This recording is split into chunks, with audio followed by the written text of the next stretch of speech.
Hello.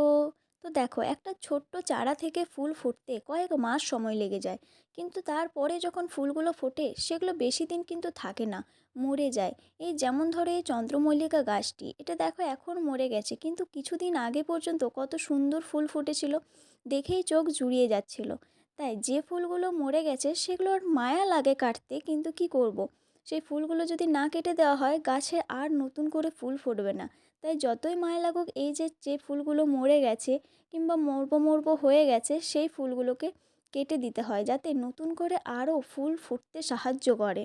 গাছের নিচে আরও অনেক ছোট ছোট কুঁড়ি আছে, যদি না এই ফুলগুলো কেটে দেওয়া হয় তাহলে সেই কুঁড়িগুলি আর বাড়বে না।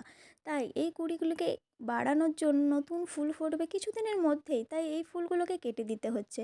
হ্যাঁ, মায়া লাগছে, অনেক দিন ছিল তো, গাছের সৌন্দর্য থাকে, কিন্তু যতই সৌন্দর্য থাকুক, মরা ফুলগুলো যদি বেঁচে থাকে তাহলে সেগুলো নষ্ট করে দেয়, নতুন ফুল আর ফুটবে না।